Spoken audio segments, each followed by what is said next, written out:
मनीष बाबूजी हई पारा डाउनलोडिंग इलेक्ट्रॉनिक कोच डाउनलोडिंग इलेक्ट्रॉनिक कोच डाउनलोडिंग इलेक्ट्रॉनिक कोच। छुट्टी के दिन माँ वादा कर ले दिन पड़ेगी एतवार। छुट्टी के दिन माँ वादा कर ले दिन पड़ेगी एतवार। 5 बजे मिले आवे रानी कोड़ा के बाजार। संझा घेरा चले आवे रानी मेरो के बाजार।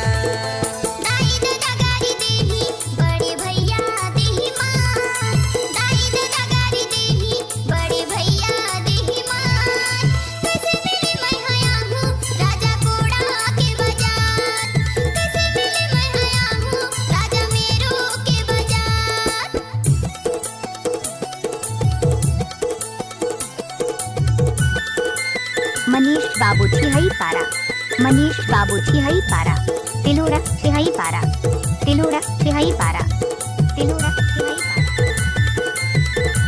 डाउनलोडिंग इलेक्ट्रॉनिक कोच डाउनलोडिंग इलेक्ट्रॉनिक कोच डाउनलोडिंग इलेक्ट्रॉनिक कोच।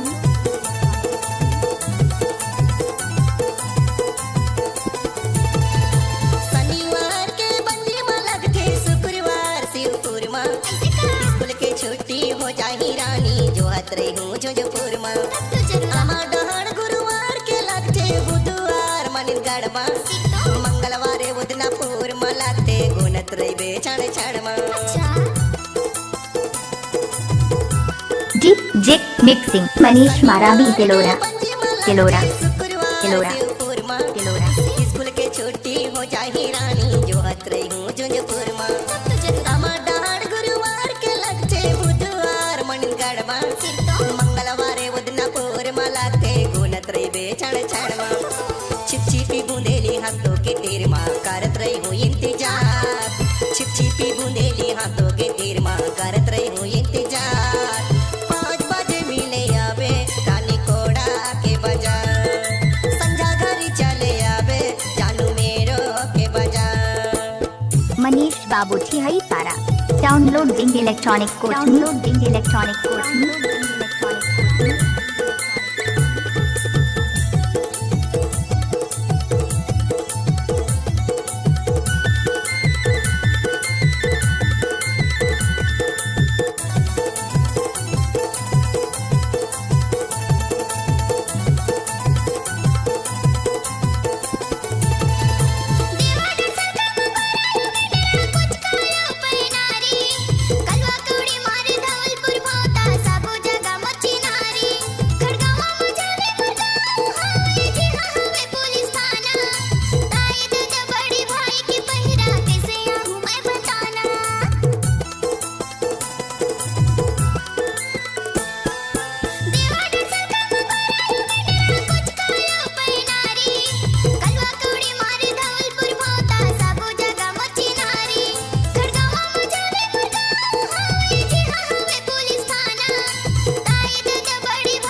डाउनलोडिंग इलेक्ट्रॉनिक कोच डाउनलोडिंग इलेक्ट्रॉनिक कोच डाउनलोडिंग इलेक्ट्रॉनिक कोच।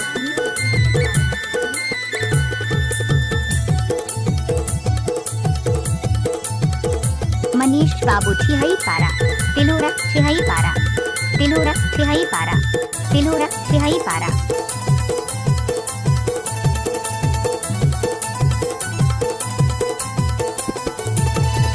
सोचे हवो मैं तोला रानी सब बाजार घुमाहूं। आठो यंगे माहो सलहो सिंगार गहना में तोला सजाहूं। आजा न गोरी अब झनतर सना मान जना मोरे कहना। काए काए ले बेसा बोले दे हूँ बनी बनी के गहना।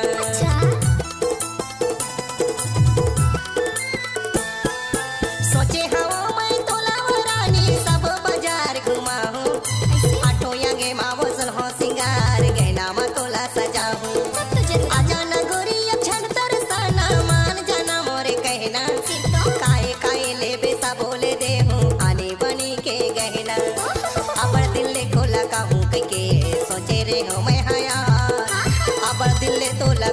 मैं कई के सोचे रे हमें हयात 5 बजे मिले आवे रानी कोड़ा के बाजार संझा घरी चले आवे जानू मेरो के बाजार दाई दादा गाड़ी देही चाहे भैया देही मान दाई दादा गाड़ी देही चाहे भैया देही मनीष बाबू छिहई पारा downloading electronic coaching downloading electronic coaching